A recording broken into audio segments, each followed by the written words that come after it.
probably just yeah.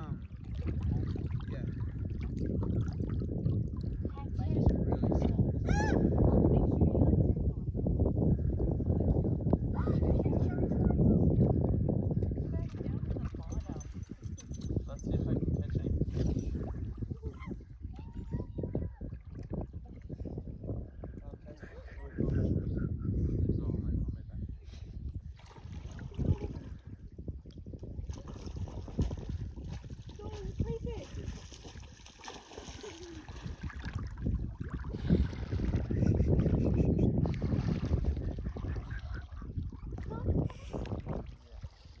Let me play.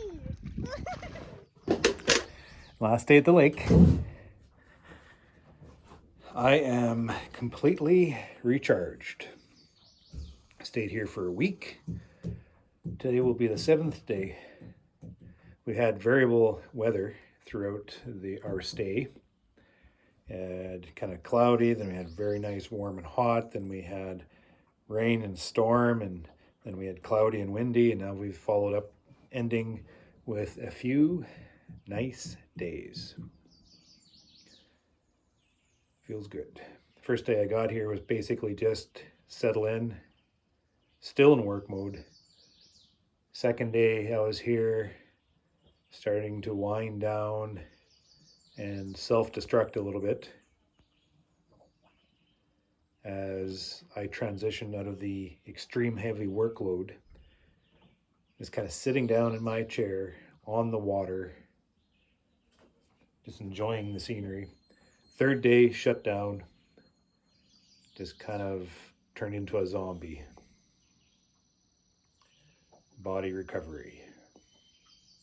And then the 4th and 5th and 6th and 7th day after was cottage mode. Not worrying about work. Knowing that the work was being done at home helps. I have a pile of work that is all listed out, and they've actually accomplished it all. They're going to run out of work at the end of the today, but it being Friday, take the day off. So, sitting and reflecting a little bit on the spring so far. And I always look back to see, where did I make that mistake in the spring? Where was that mistake made? And kind of working my way through getting the bees out of the shed, getting the bees down and flying, getting the bees fed, medicated, and just maintaining growth and development into the split, into the honey season. And I'm not actually seeing, or I'm not thinking of any time that I actually would consider a mistake made. There's a lot of variables, and it's just about managing the variables. And just because you manage through a tough time doesn't mean you're making a mistake. It means you're just managing those tough times. Here comes my boat. The only time that I think I would say that I made a mistake was pulling off the feed too early. I fed these bees with syrup and with protein patty right out of the shed. So I'm feeding with sucrose, and I'm feeding with global patty at 15% with Apis Biologics, rocket fuel. And these colonies just exploded in growth. For the most part, I'd say they come out of the shed. I was quite concerned because of they're exhibiting a very shitty nature. They were pooping, and they seemed stressed. And the fronts were a little bit stressed, and the bees flying out, making a mess, very stressed. But they were able to relieve themselves, get back in the colonies, and through my disease analysis, they were basically healthy bees. They had very low mite counts, low nosema counts. The virus counts are off the scale, so like off the charts, as I kind of expected.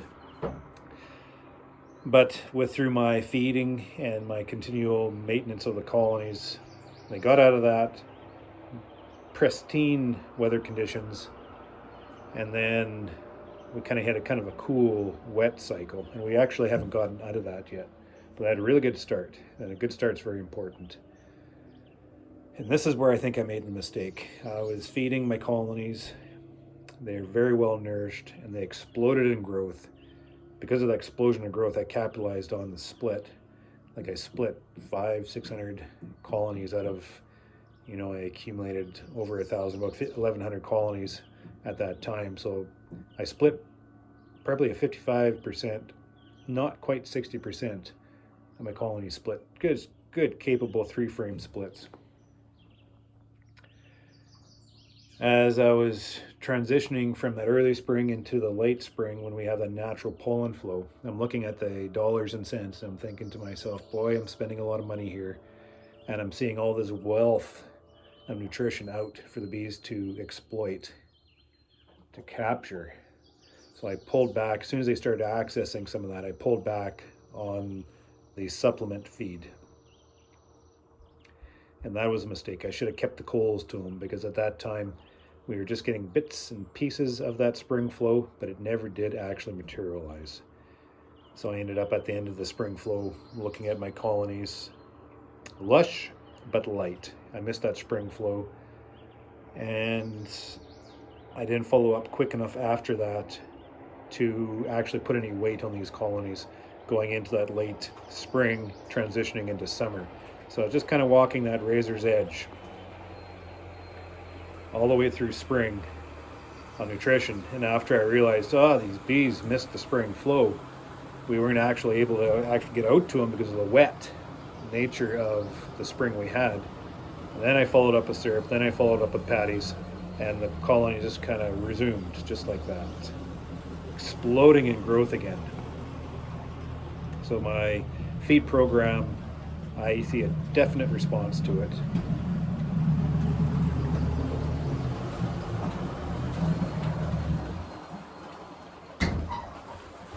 Nice! The boat has landed.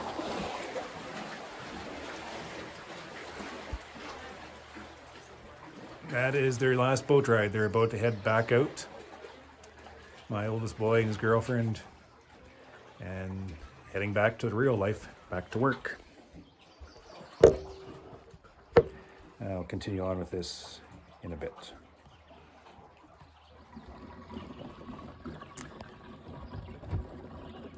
So I would say, with the resumption of my feeding program, as we transitioned out of that spring flow, the spring no flow, my colonies responded pretty much exactly, precisely, in the sense of exploding in growth again.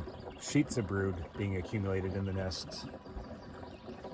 Just a little bit of sugar, with a little bit of protein, mixed with a little bit of that natural stuff, is the recipe to build bees. And that's exactly where I want them, actually. I want them to be exploding into growth right now as we transition into that honey flow. So because of the tough spring, there's always a silver lining to all the problems we have, and we look for that silver lining.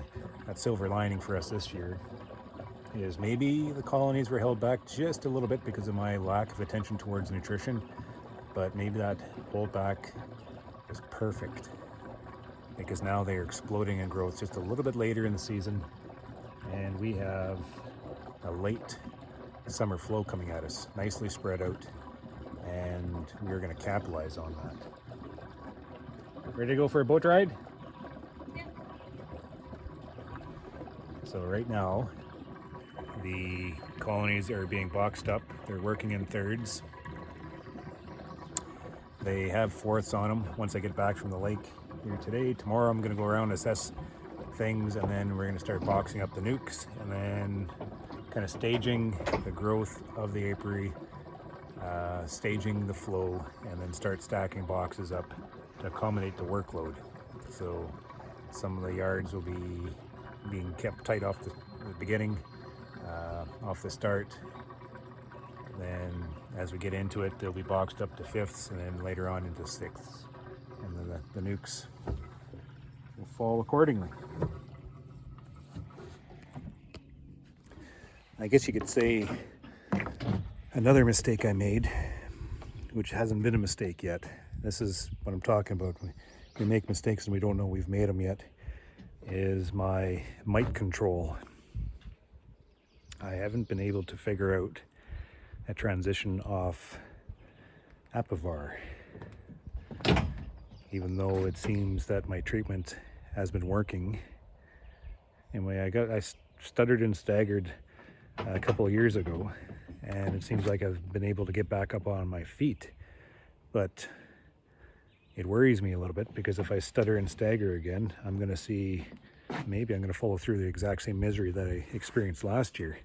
I can't allow that to happen, so I've been reaching out a little bit out of my comfort zone to find an alternative to bring in, to mix in with the bunch. And I'm kind of, there's strategies here and there's strategies there. Colony management, making bumblebee splits, accessing colonies from way hell and gone,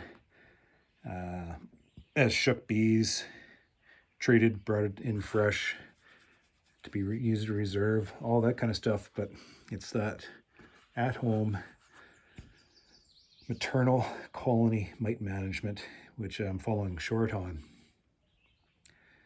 So I applied a Formic product, Formic Pro, just to get my bearings on the product, just to see what kind of an experience I would, I guess you could say, accumulate. And there's a lot of trade-offs with that product. They warn you about these trade-offs. A lot of beekeepers just brush the trade-offs off. I don't really have a lot of that honest experience with the product. So I tried it, I used it under the conditions I had within my apiary at that time, because that was the only time I would be able to use that product effectively due to the conditions around. And obviously the conditions were not exactly favorable for that product to work without highlighting some of these trade-offs, some of these problems.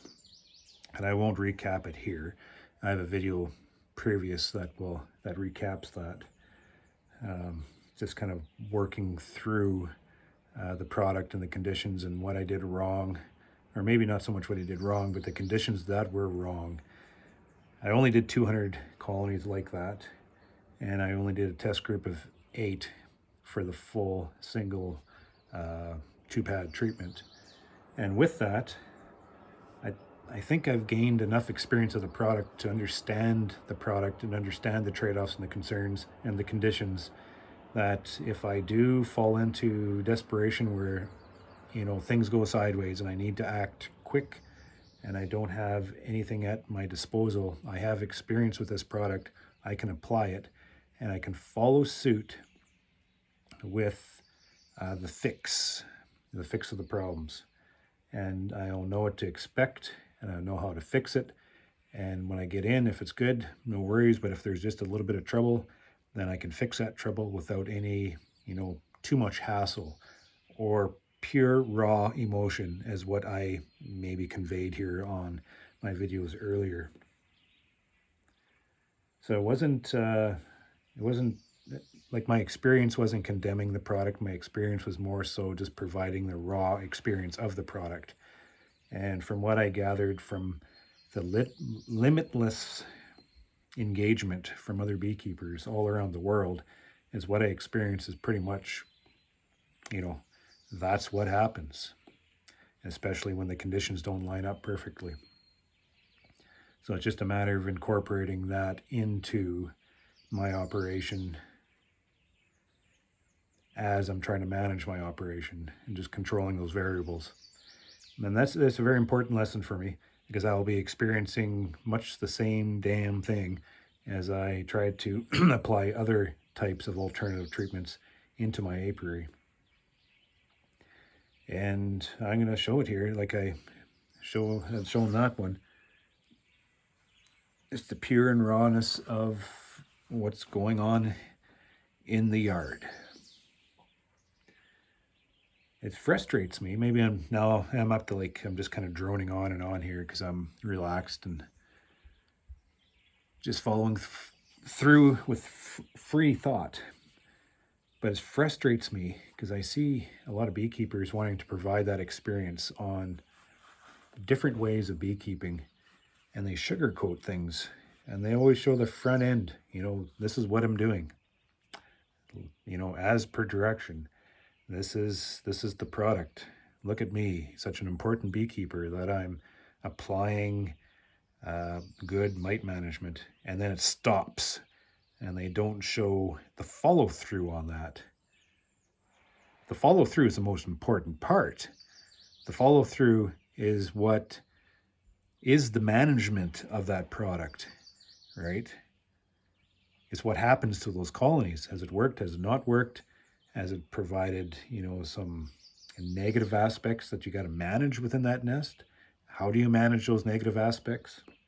How do you incorporate all those negative factors, positive factors? How do you focus on those conditions to be able to manage that product properly?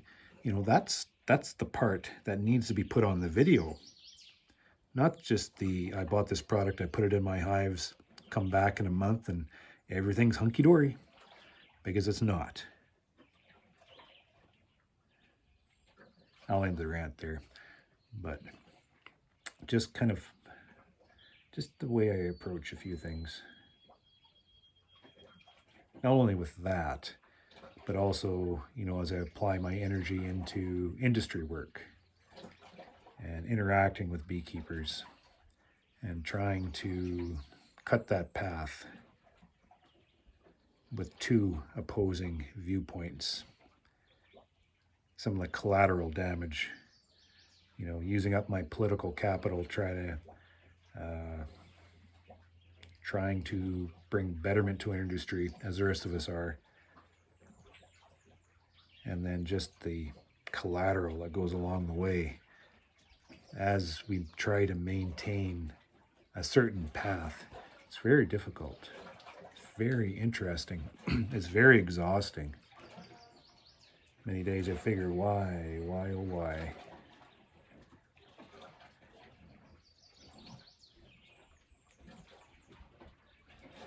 But then I bring myself back around to, having that burning desire within my soul to move things forward, because it's exciting. And it's about our business, and that is important. We have to provide support for our businesses. We have to protect our businesses. We have all these external conditions looming out over us that puts us out of control. And we as businessmen have to, protect ourselves by controlling some of those variables. And that's by putting effort into pushing back or representing. This is so very important. Like, as a business, I don't need an association, or I don't need to be represented to run my business. But in our business, we deal with society, neighbors, and government. And let's back it up, when neighbors cause you trouble, you need somebody to be able to help push back. When society causes you trouble, you need somebody to represent and push back. When government causes you trouble, you need somebody to be organized to represent and push back. So that's why our businesses need associated effort. I feel very strongly about that. And that's why I'm a director of this association, and that's why I put so much energy into this. It's because we need people to be able to represent our industry, to protect our businesses. It's just as simple as that. At any rate, I think it's time for a beer.